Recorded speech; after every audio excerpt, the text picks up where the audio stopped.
Hello and welcome to Western Civ. Today in this interview I sit down with author and historian Paul Lockhart, his new book Firepower, the effect of gunpowder and changing technology on the military world.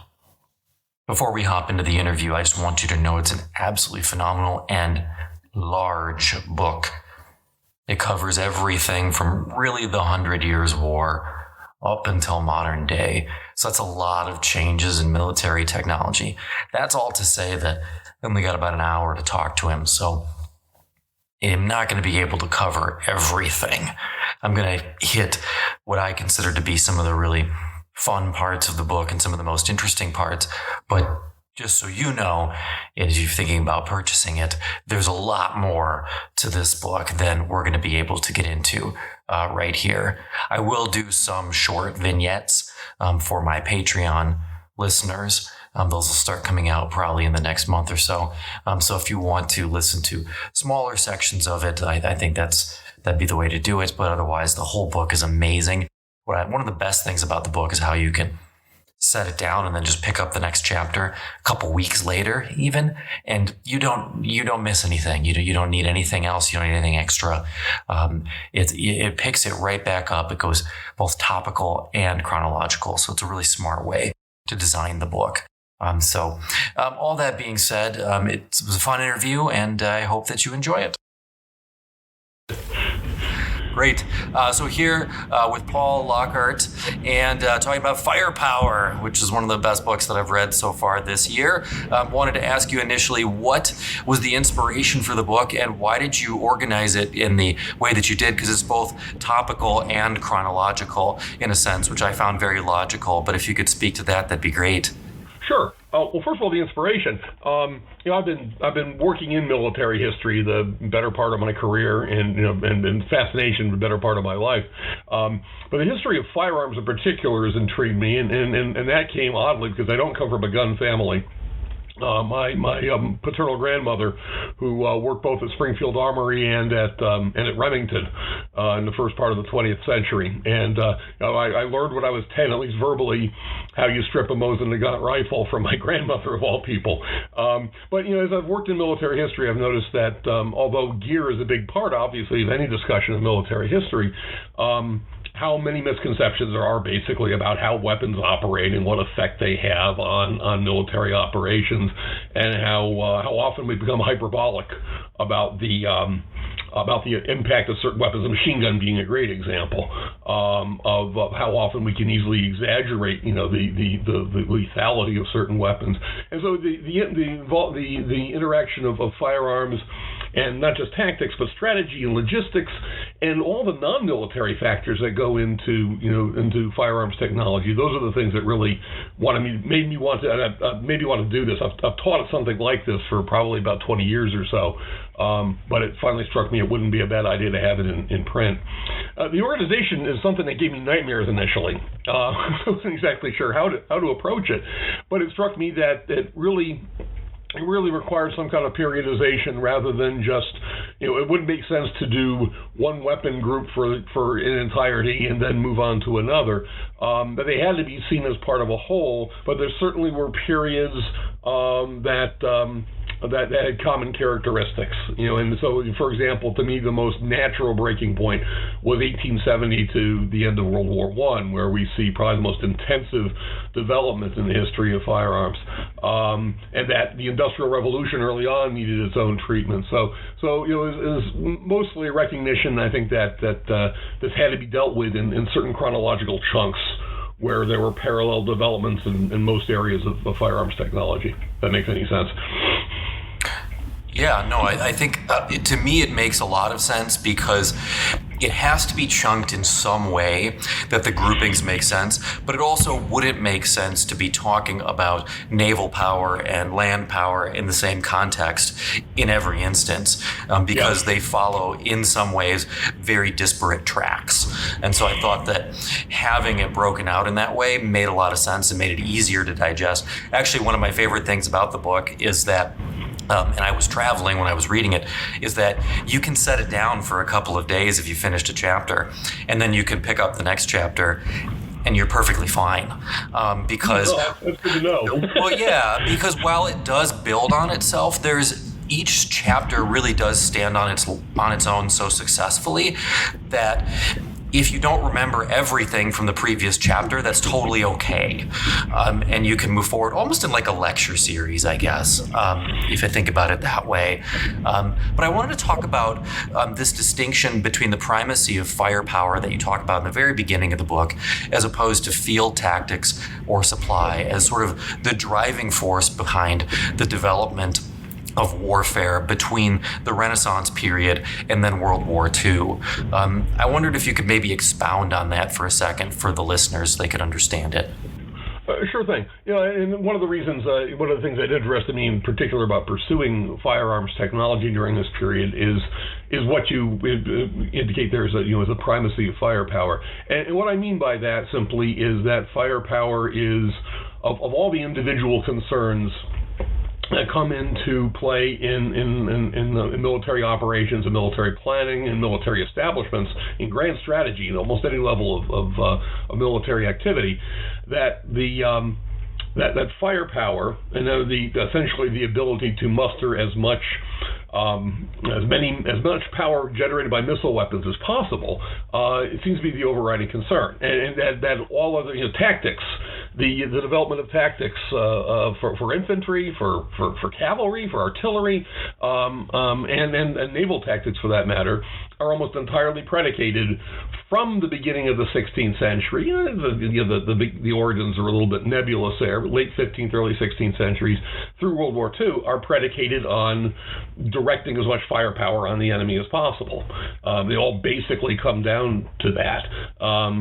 That logistics, of course, logistics is a gigantic concern, relatively underappreciated by military historians until maybe the past 20, 30 years or so. But logistics are predicated also upon the unique demands imposed by depending primarily on gunpowder firearms as weaponry. So the strategy, logistics and strategy in the early modern period are based on largely where you can haul a cannon or a whole bunch of them.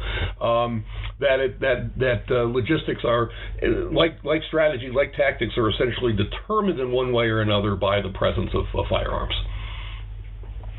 Yeah, and I think that's the key. That's the key component for the listeners to understand of what comes out of the book, is that it's really the firepower and the development of the ability to deliver the maximum amount of damage in a space that starts to drive the tactics and the supply issues. It's not vice versa. It's not that the tactics require the firearms. It's that the firearms require a change in the tactics. Yeah. And it's because firearms become so much more effective than anything else in determining the outcome of a specific conflict that happens. I want to talk about, because we've covered the 100 Years' War in my podcast, and I kind of talk about this a little bit in it, about how because it's such a long conflict, obviously there are breaks when there's very little fighting going on, and most of it's sieges. We can talk about Agincourt all we want to, but most of it is a siege conflict. But the reality is because it lasts so long, you see how a conflict develops weaponry over the long term in such a way. I think I mentioned at the end of my podcast, like, imagine if the American Civil War lasted from 1861 to 1961, and the changes, you start out with muskets, and at the end you're dropping nuclear weapons on each other. Now, obviously that's a very fast pace of change, but in what ways does the 100 Years' War serve as an example of how weapons development accelerates in Europe, really starting in the 15th century? Oh, well, two things I can think of in particular, one being larger than the other, and the first one being obviously the development of gunpowder siege weapons, the first heavy artillery bombards and weapons of that like, because those really are the first effective gunpowder weapons used in European warfare. and they really begin to leave their mark, pun intended, starting really with the very end of the 14th century, so right in the midst of the 100 Years' War, and in a relatively short period of time. Again, given that we're talking about the late Middle Ages, when technological change is fairly slow-paced and largely accidental, but within a very compact period of time, the castle, the principal form of military architecture, for quite a long time at this point, becomes effectively useless as a kind of fortification, entirely because they are so vulnerable to artillery fire. So the development of heavy artillery effectively requires, by the end of the 100 Years' War, that anybody wanting to defend a strong point is going to have to find a different form of fortification, one that is artillery resistant and can possibly employ artillery. So that's a huge one, and the 100 Years' War is kind of the ground zero for that development. The other one, of course, although it gets a fair amount of attention, is more of, I think, a symptom than of a development that's going on anyway, which is the rise of the use of longbowmen in English land forces. Of course, at Crécy and Poitiers and Agincourt. That the longbow is yet another indicator that infantry is beginning to have its day.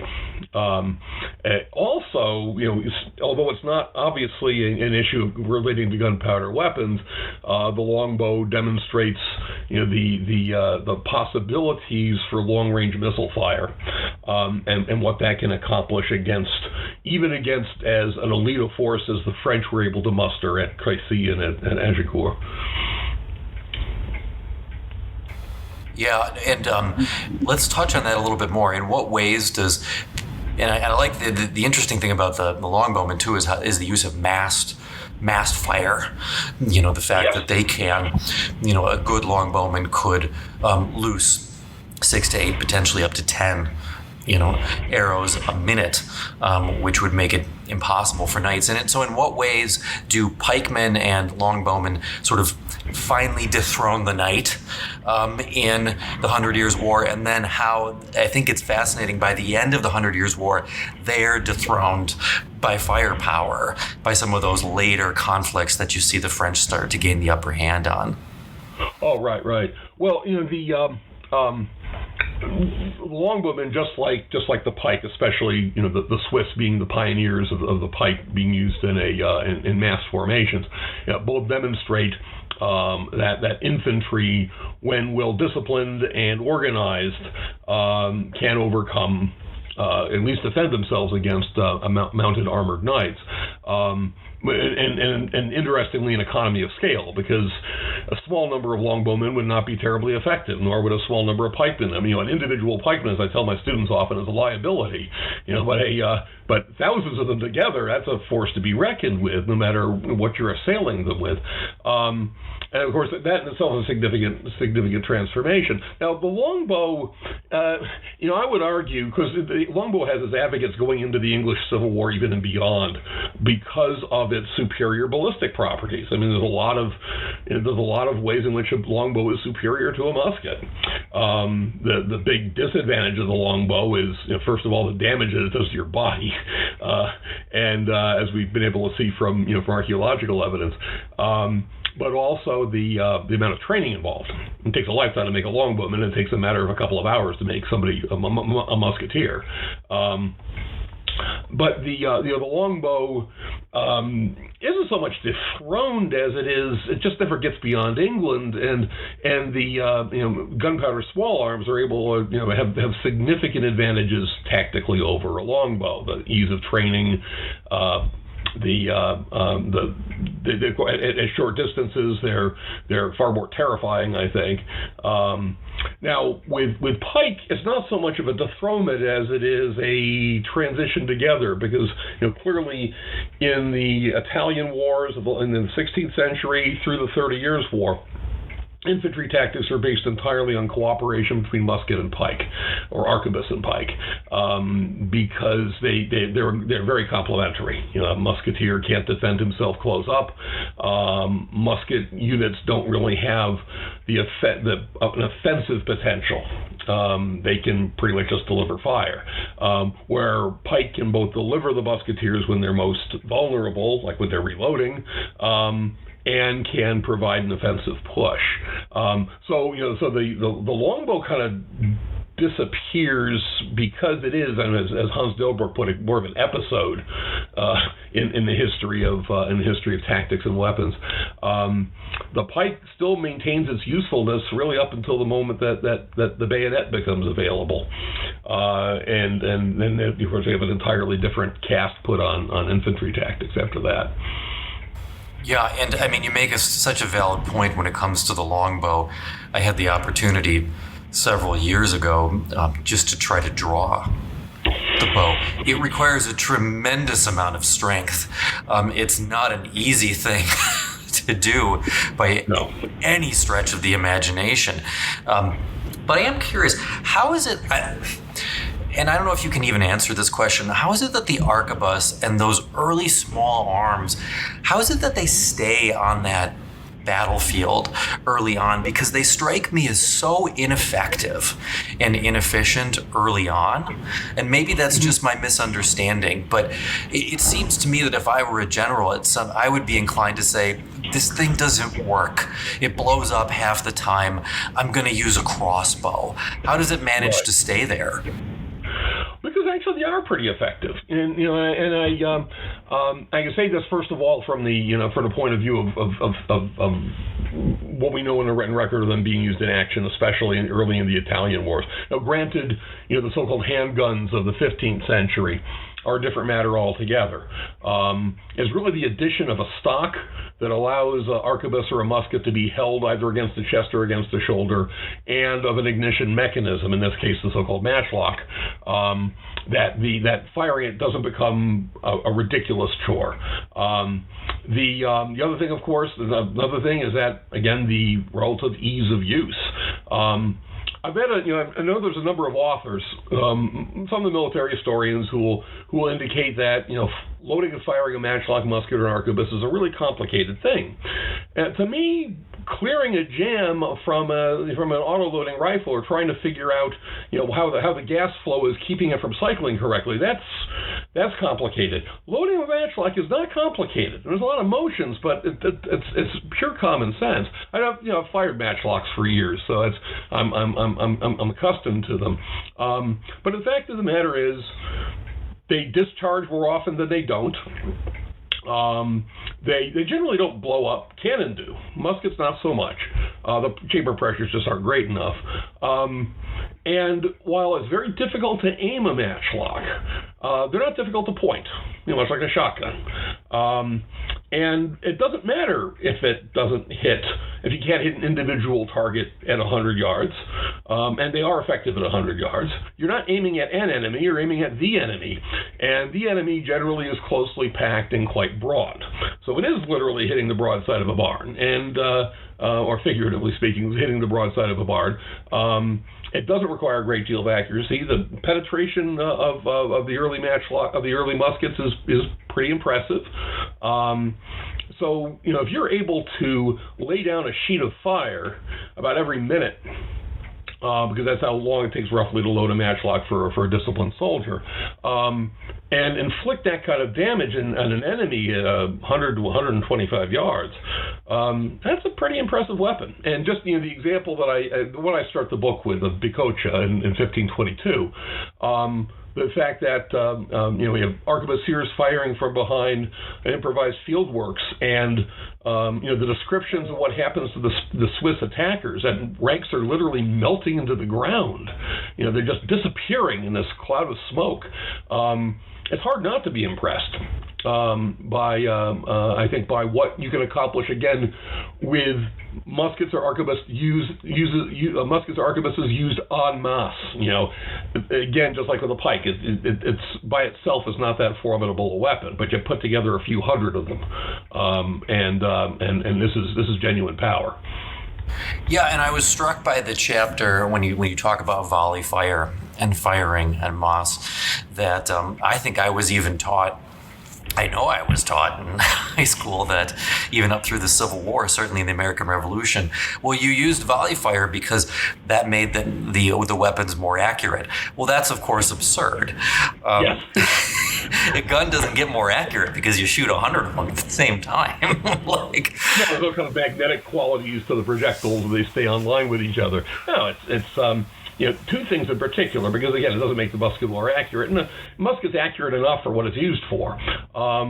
Is that volley fire gives control to those who are in charge, and that's going to be once you have fire discipline, once troops are trained to the point, which involves lots and lots of drill, that they can sublimate that instinct, that atavistic urge to fire back on their tormentors, which is something that we've seen even in the earliest explanations of military psychology, that soldiers, when they're fired upon, if they're armed, they want to fire back, even if they can't see who's firing on them.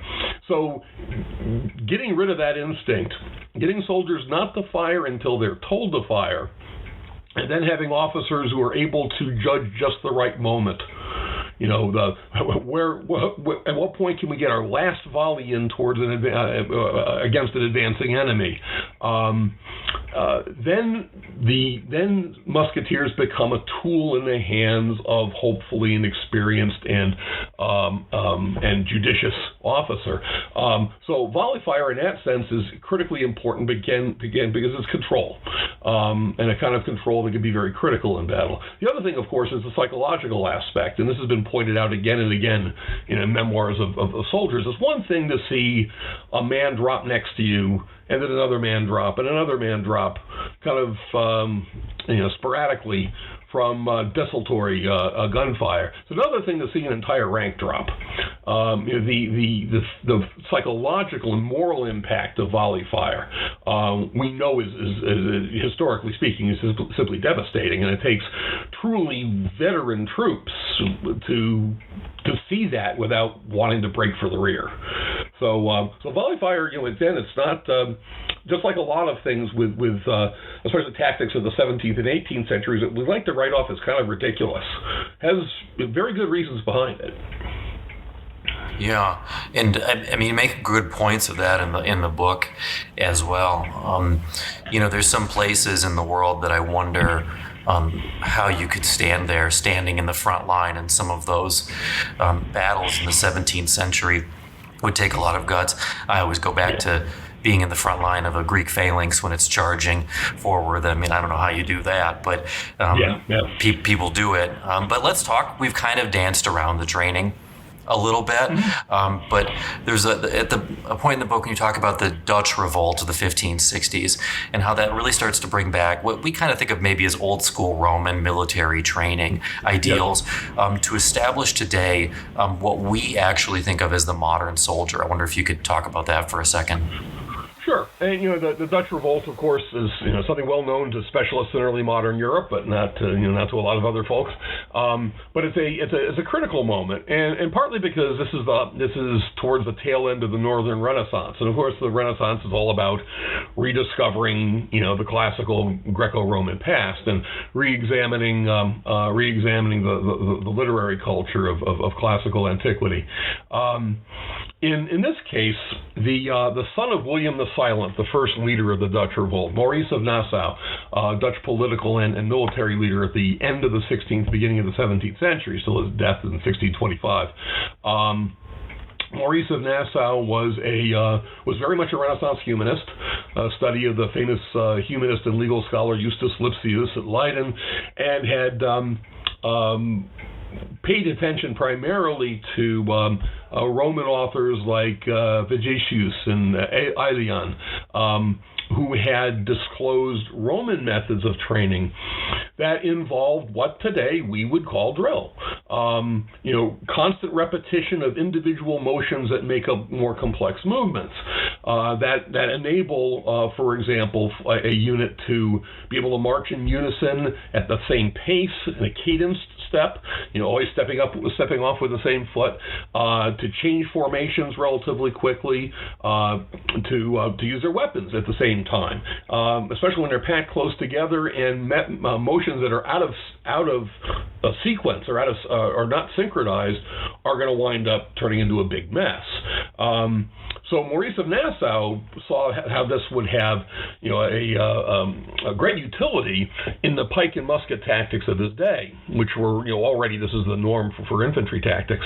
The Spanish were using these very complicated but very effective mixed pike and musket units called tercios.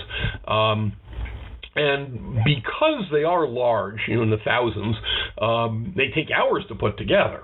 And Maurice of Nassau saw drill as something that would allow tactical flexibility.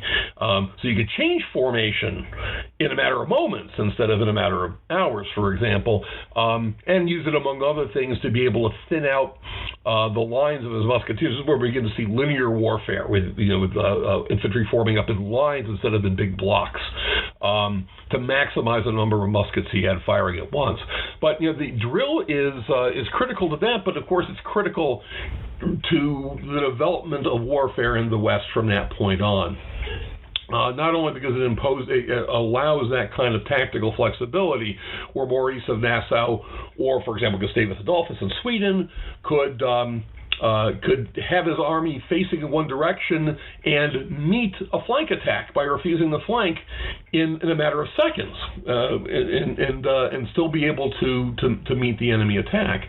But it also changes the role of the soldier. You realize that, and certainly the medieval soldier, the armored mounted knight, is trains for a lifetime as a warrior, not a soldier. It's one reason I hate it when the term warrior is used in modern military context. I realize it's a morale builder, but still, a warrior is somebody who fights on his own. But the transformation from warrior to soldier is exactly what drill affects, because it turns that instead of having a warrior fighting on his own, we have a cog in a machine. We have a member of a team who functions that way, and his training really is more about how you cooperate with, how you function with other soldiers. Also, how you respond to commands without thinking about them. That you hear a sound and you do the movement that's associated with that sound. So that you, again, are, just like with volley fire, you are a tool in the hands of your officers that your commanders hopefully know how to use correctly, but they can use it as they see fit on the battlefield, without having to worry about soldiers doing whatever they want to do. If that makes any sense. No, it makes perfect sense. Drill is absolutely critical. It makes perfect sense. It grinds my gears, too, when people talk about, warriors fighting modern battles, because, as I always say, warriors don't win battles. Soldiers win battles. Warriors get themselves killed in ridiculous ambushes by walking into them. There's a big difference between those two. Well, before we jump forward time-wise, because I can hear my listeners going, okay, we've only talked about the 15th, 16th centuries.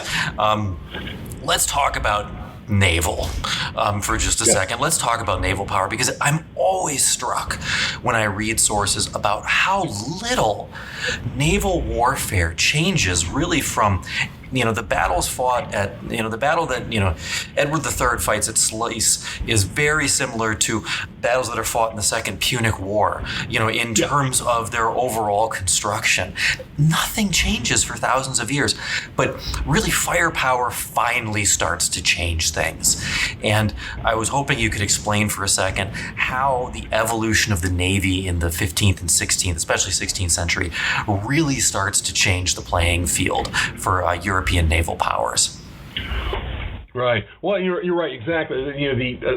I think without being too pat about it, you can summarize medieval naval warfare, such as it is, because there's Sluis, right, and there's not a lot else, as being land battles fought at sea, which is also effectively what we see in the Mediterranean with the Romans and the Carthaginians and the Phoenicians and the Greeks. The galleys are designed to ram each other, but also to draw up next to each other so soldiers can fight. the advent of artillery, of course, changes that significantly, and I would argue perhaps an even more dramatic break with the past than we see in land warfare, because essentially you don't have navies in Europe prior to the beginning of the 1500s. They just don't exist.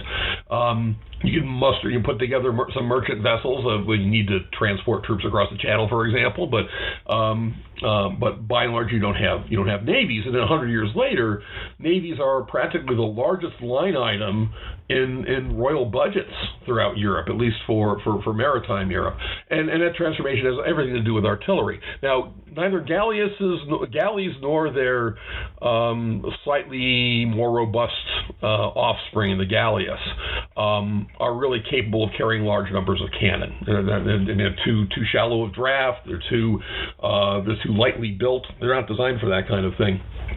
But Northern European ship designs, especially when we get an interesting coincidence here, especially as the maritime states of Atlantic Europe begin to push towards the West and begin to push towards Asia in the age of exploration, that you need to develop ships that are capable of carrying large amounts of cargo, fairly large crews, and more importantly, large quantities of provisions for those crews. And they have to be able to endure the rough seas of the North Atlantic. So you need ships that are stable and capacious. And it's exactly what you need for artillery, because of course artillery is very, very heavy. And the strains that firing artillery put on a ship's frame are considerable. And so, first the carrack, and then the galleon, as the main ship designs, which with a little bit of tweaking make perfect naval vessels. But here we have a transformation of a naval vessel from a galley that's oar or sail powered and primarily designed to fight battles on land, land battles close together, to ships that carry tens, then scores, then even hundreds of cannon that are mounted in broadside with the invention of the gun port, which is a pretty significant invention, to be able to bash one another from a distance. The naval ship becomes the ship-killing ship, which we assume, in the age of the battleship, that's what naval ships are for. But it's a complete innovation, the beginning of the 16th century, and it's a revolutionary moment in all sorts of ways. Like I said, it becomes practically the greatest expense that most European states have to contend with on a regular basis.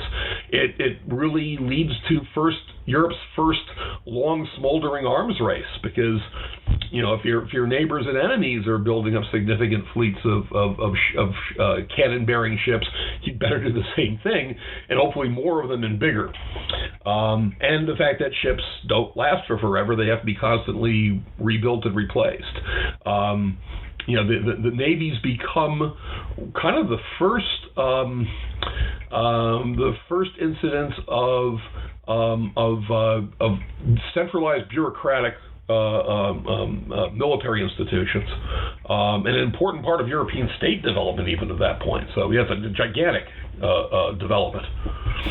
Well, I think it's interesting that you mention the age of exploration. That's the age that I'm covering right now in the main feed. And you just think of not so much Columbus, but certainly Da Gama and Magellan. They need ships that have cannons, because that is how they are going to essentially force local populations to trade and then straight up give them the stuff that they want. And they need those big hulls to carry the items, but they need those guns to get their point across, because they're outnumbered by thousands to one, in terms of actual persons. They can't go to the shore to enforce their will, by and large. Magellan gets cut to ribbons in 1521, trying to do the same thing. You're much safer staying on your ship and blasting away from a distance. And without the ability to put those large cannons on there, you don't get there. And so it's important in so many ways. All right, let's move forward. Sure. Let's talk about, let's go to the Industrial Revolution. and talk about how that dramatically alters the art of war in Europe, after the Napoleonic Wars come to an end in 1815. What are the big changes brought by the Industrial Revolution? There's a ton. Oh, there's a ton, and they're big. Just as the Industrial Revolution is such a major watershed moment in Western history in general. Well, a couple of things. One of them, most obviously, especially in context of what I focused on in Firepower, is a more rapid development of firearms technology and the ability to build those firearms much more quickly in larger quantities. So the development of firearms technology, which had really just advanced by baby steps since the 15th century. I mean, changes in ignition systems, but a musket in 1840 is really only superficially different from a musket in 1500. It's still a smoothbore tube on a piece of wood that uses black powder and a spherical lead ball. And what has changed is, of course, the quality of them and ignition systems that have improved. And then you move forward 50 years later, and we have modern magazine-fed bolt-action rifles using small caliber ammunition, self-contained centerfire cartridges, smokeless powder. I mean, it's more than the difference between night and day, and that's all because of the Industrial Revolution. The Industrial Revolution, of course, coincides with great advances in metallurgy and physics and chemistry, which are in part there's a very, very much a symbiotic relationship there with industrialization. The development of new transportation technologies, which accompanies the Industrial Revolution. The steamship, the iron-hulled steamship, the railroad, motor vehicles, within 100 years or even just a couple of decades of the industrialization of the European continent. Which has, of course, huge implications for strategy, for troop movements, for all sorts of things. The rapid development of communications technology. This is one thing, at least I'd thought about including this in the book, actually, it just got to be too big. Just the advent of the telegraph, which has effects that are both good and bad for generals in the field, where they can get, up-to-date intelligence or orders from central governments in a matter of minutes, which also robs them of a certain amount of independence of movement, obviously. But the implications of the grand strategy are also considerable. But the overarching thing, the thing that that I knew about when I wrote the book, but really, as I wrote it out, it really leaked out me as being especially important, is the way the Industrial Revolution changes the constellation of military powers in the West. That before industrialization, states that were relatively small, sparsely populated, actually could play with the big boys. A good example of the area where I've probably done most of my work outside of military history, which is the history of Denmark. Denmark could maintain a pretty powerful fleet up until about 1860, 1870 or so, and then fell rapidly into the third rank of powers, if even that. It just comes to the fact that industrial power equals military power, and states that have strong industrial bases, regardless, do well, and states that do not, regardless of past military glories. I'm looking at you, Austria. Austria is an agrarian state, and this is why it fares so poorly in the First World War, with some really talented weapons engineers, but not with the industrial base. Russia, really, up until, I hate to say it, until Stalin, it certainly falls into that category too. So yeah, industrialization changes everything it changes everything in European life and Western life, but the art of war, in terms of warfare, yeah, it's a whole different game after about 1850 or so. Yeah, it's a good point that you make in the book, and I didn't think about it really up until you made it, but it really does. It separates Europe and I guess the world, because you have the United States and Japan eventually come on board as industrial powers as well.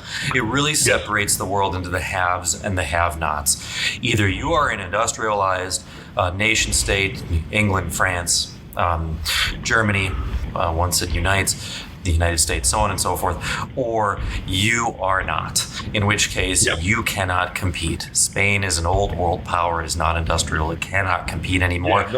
It might have conquered half the New World at one point with 300 guys, but now it has no capacity to keep up with anybody, and that's made abundantly clear in the American-Spanish War at one point. But let's talk about, so then that period after 1815, right, is this period of Metternich and this long, peaceful period of Europe, as it's always explained, and so on and so forth, up until World War I. That's not totally true by any stretch of the imagination.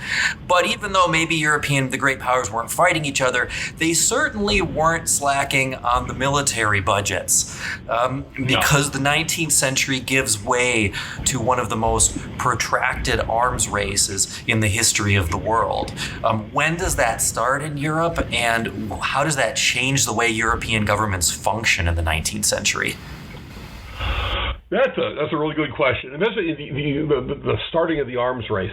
Because in a way, if Europe and the West are in a very low intensity arms race almost perpetually from the 1490s, up through the Second World War at least.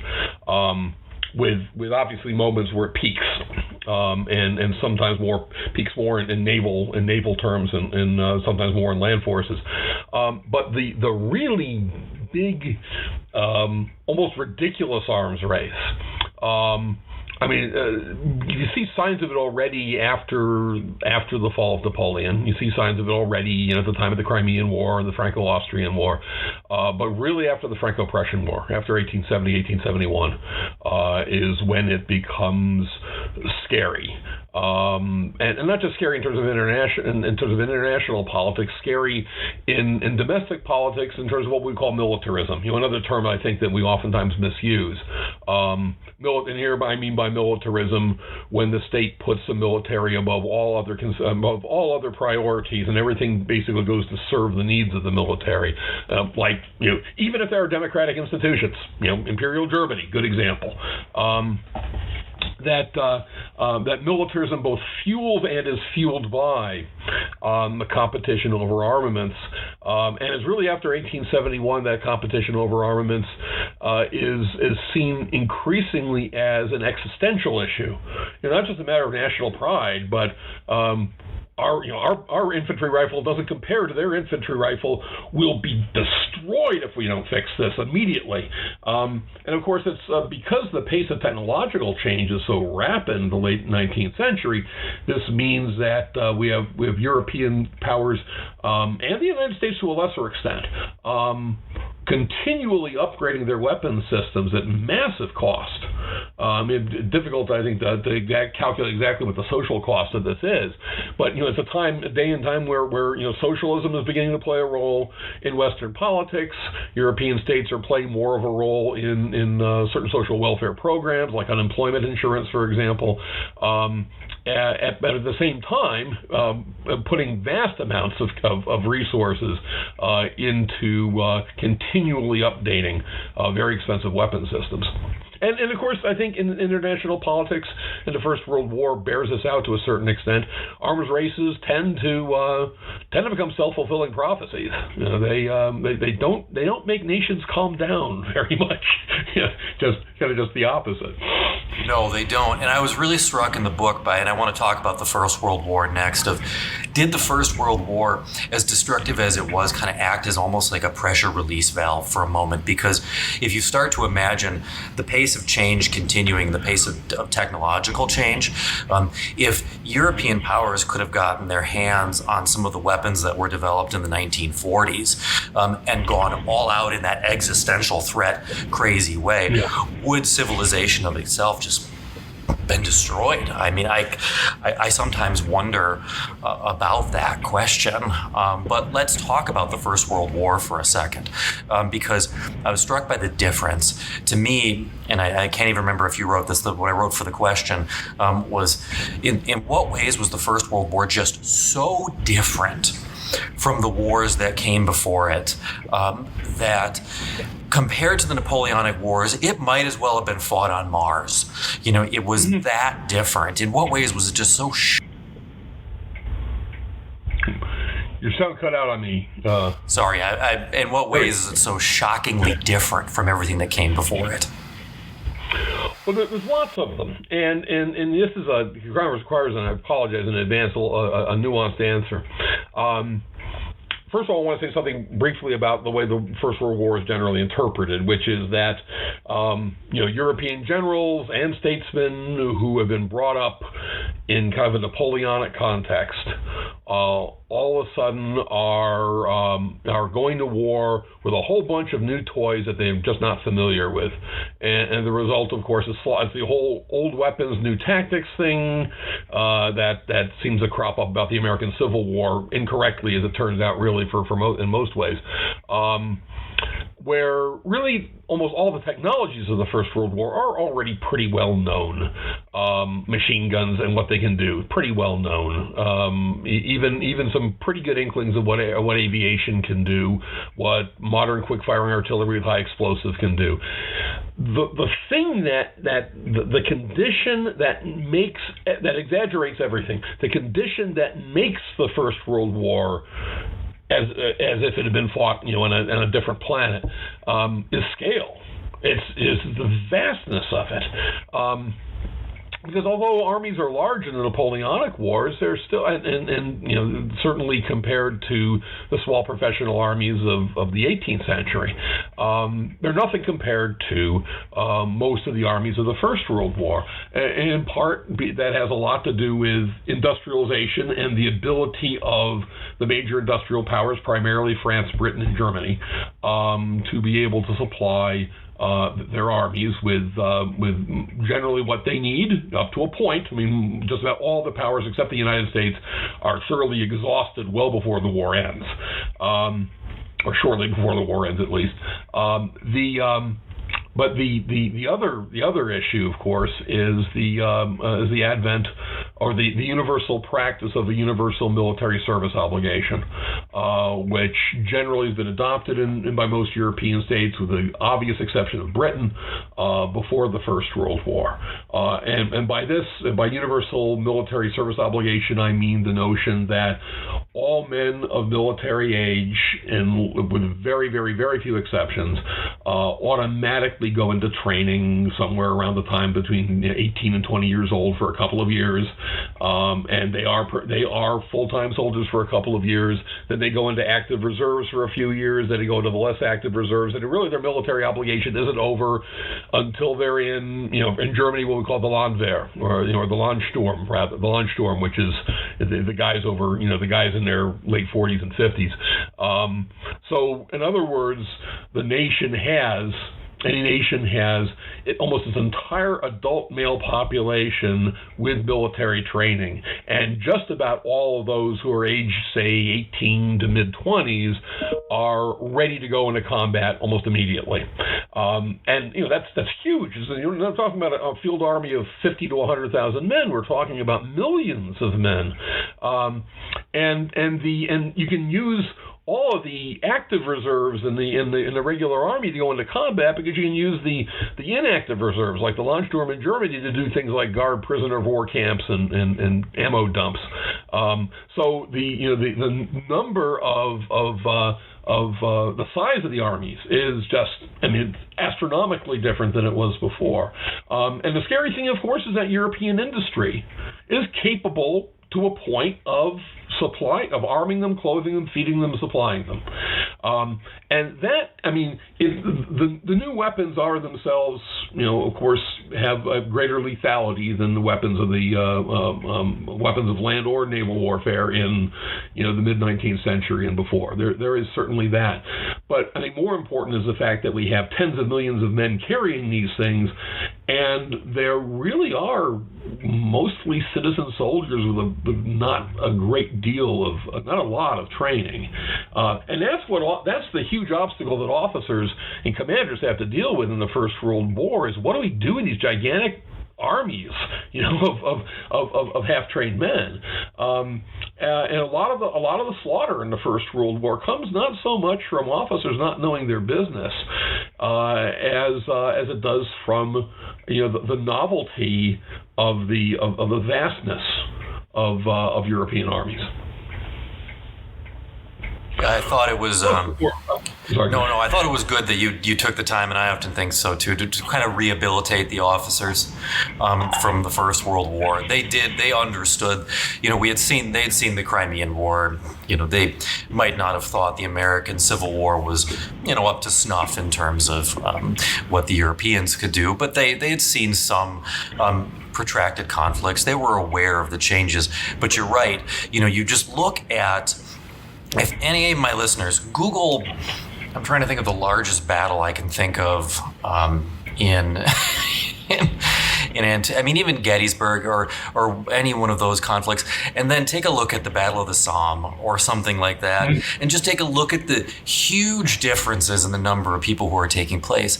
And that kind of brings me to my next question, because the First World War really redefines two things. It really redefines that distinction between combatant and non-combatant, and the definition of a battle, doesn't it? Oh yeah. First, the combatant non-combatant thing. We look at 18th, even early 19th century armies. Yes, there are, especially say 18th century armies, large numbers of non-military personnel following them. We sometimes simply refer to as camp followers, wives, girlfriends, laundresses, etc. I have a mentor who used to joke about the armies of the 30 Years' War being like traveling cities, or he used to using a 60s pop culture reference, they were like a traveling Altamont. They had it was like a music festival where you had both deaths and births. But just looking at the soldiery, what we usually count, everybody who's a soldier fights, with very few exceptions. You have some Teamsters and some necessary support personnel, but by the time we get to the First World War, the new technology does require a great deal more support. I'm thinking about the AEF, the American Expeditionary Force in the First World War, for example, which was not unusual in this regard. There were entire units of men used as dock workers. There were entire units of men, which engineering regiment was recruited primarily from the upper Midwest, were there entirely to cut down trees, to supply the Army's almost insatiable need for wood on a daily basis. And the estimates are that of American military personnel in France, the ones who actually went overseas in the First World War, just over 50% were combat troops. So just over half of those men coming over are combat troops. About 40% are support troops. The other 10% primarily command and staff. But yeah, so the makeup of an army, the notion that you can be in an army and not carry a rifle or serve a field piece which is certainly familiar to people who have been in the armed forces in the past century, is entirely new, really, as we get to the 20th century. And definition of a battle. Again, because especially in the First World War, there's almost always shooting going on. There's almost always a low intensity exchanges of fire.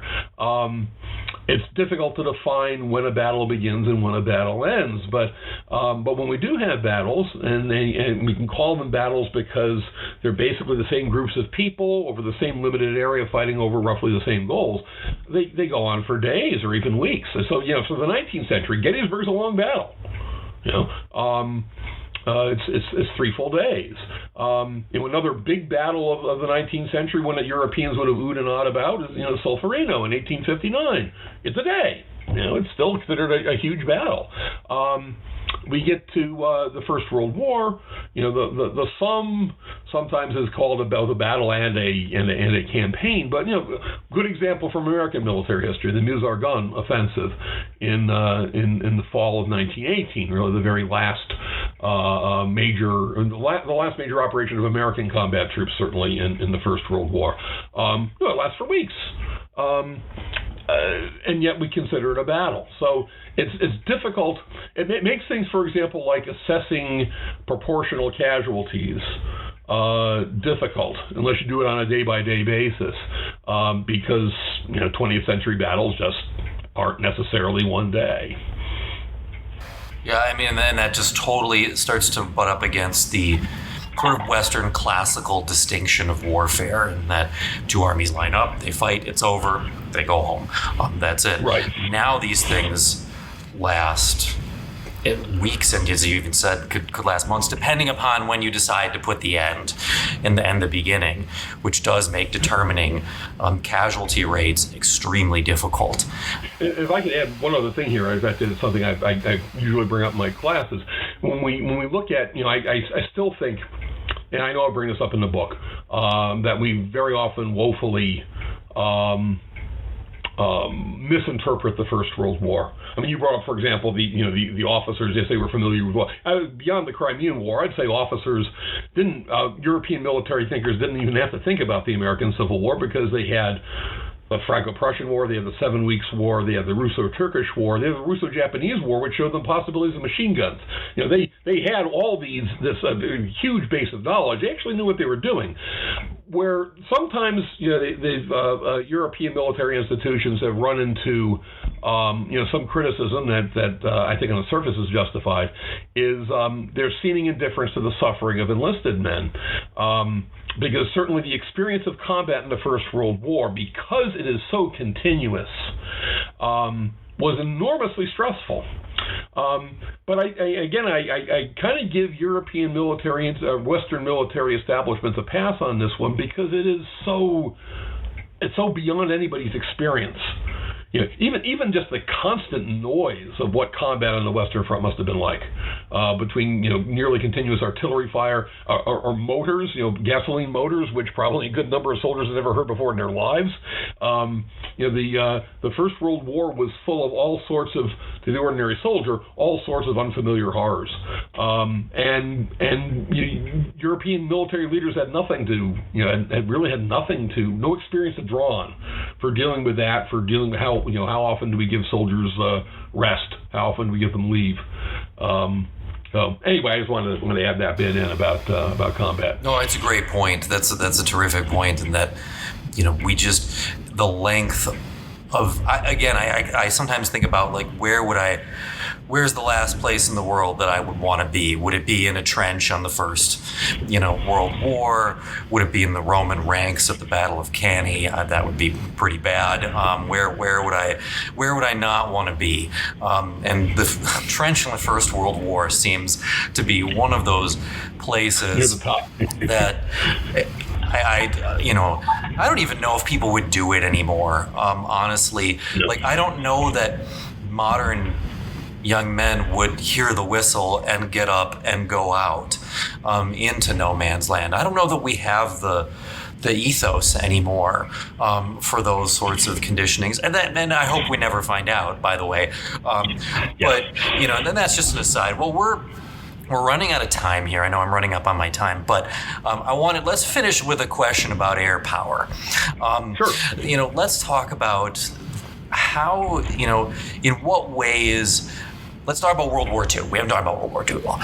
And what ways does sort of aerial warfare redefine war during World War II and just so completely change it? I mean, ultimately, it's going to make the battleship, I won't say obsolete, but it's not the queen of the seas anymore. In what ways does aerial warfare just so incredibly take over what we think of as war? Really good question, and a huge question. And I think I made the point in the book that the Second World War is an air war, and that's not to take away from obviously the very essential operations on the ground and at sea, but it's just impossible to imagine a Second World War without an air presence. The First World War in this regard, I characterize in the book, aviation as one of the two emerging technologies, the other one being armor. It's actually possible to imagine a First World War without armor, because it just doesn't really do all that much. Some people are going to give me flack about that. It doesn't do that much. Armor has its heyday in the Second World War. Aviation is already showing great promise early on in the First World War, and I think it's difficult to imagine a First World War without it, but primarily in the areas of photo reconnaissance and artillery spotting. It's aviation that makes indirect artillery fire, an important feature of land warfare in World War I, possible. The other roles, like close support, in other words, aircraft used in a tactical sense against ground troops, is just beginning to be perceived, and the use of the fighter seems like it's an interesting distraction, right? It's PR for air forces in the First World War, where we get our aces. It doesn't really accomplish all that much. But in the Second World War, we see those roles, including strategic bombing, which also appears first in the First World War. All of them expanded dramatically in the Second World War, and it helped that air power had very enthusiastic advocates, that it was associated with technologies that had real applications in civilian life during the interwar period. And so aircraft are so much more capable in 1939 than they were in 1918. I mean, vast difference between a monoplane fighter like the Hawker Hurricane in 1939 as opposed to a Fokker D-7 in 1918. But air power has an influence on everything. It is an integral part of the German combined arms warfare that we refer to as blitzkrieg. I mean, you just can't have blitzkrieg without air power, both in close support and in reconnaissance roles. So much of the Second World War so much of the experience of the Second World War involves bombing of civilians. Strategic bombing, it becomes a daily part of the Second World War. I'd argue really not all that decisive, except in reducing Germany's industrial base. In that sense it is. Not in reducing civilian morale to the point that civilians are giving up. And of course it's air power that delivers the final crushing blow at the end of the war with Japan. The naval warfare revolves around the carrier. The Japanese attack on Pearl Harbor just being a really obvious example of that. The aircraft carrier has the ability to reach out and strike targets, but essentially to have a moving airfield almost anywhere that you would like for it to go. And battleships, which don't play a huge role in the First World War, play even really less of a role in the Second World War. I mean, they're important symbols of national strength. And they're important for shore bombardments and things like that. But the navies no longer revolve around the battleship; they revolve around the aircraft carrier. And essentially, there is no part of the Second World War where air power doesn't play a major role, and where air superiority, which didn't really mean a lot in the First World War, doesn't count for a lot. Yeah, I think it's just a complete, and you do such a great job of outlining in the book, it's just a complete 180. It is impossible. It is impossible to think of the Second World War without thinking of the coordination between air power, land power, and sea power. And air power changes so much about how things are fighting. And then, of course, yes, there's the impact on the civilians. Of course, you've got Dresden, you've got Hiroshima, obviously, all these things. And I once again think back and I wonder if you would have given, the German High Command heavy bombers and napalm in the First World War. Would Paris still exist? Yes. I don't know. Now I'm going to get complaint emails from listeners. Hold on. I understand there's a huge difference between the German High Command in World War I under the Kaiser and then in the Nazis. Those are two totally different groups. They view the world very differently. I get that. Please don't email me. But still, the objective was to win, and how far are you willing to go to win, I think is the question at the end of the day. Well, we're at our time. Thank you so much for the conversation. This has been phenomenal, and I loved the book. I know that my listeners would love the book, and I really hope that everyone takes a chance and picks it up when it comes out. Thanks, Adam, and thanks so much for having me. Oh, of course. So I just want to thank Paul Lockhart again for the interview. The book, Firepower, is available if you go to basicbooks.com. I've got the link in the show notes, but check it out. You can get that and all the other books that I talk about at that website. It's probably the easiest, most cost-effective way to do it. I mean, you can get it on Amazon or any of your mom and pop stores if you want to as well. So that's easy. And then again, as I said in the beginning, for any and all patron clients, patreon.com/Western Sioux Podcast.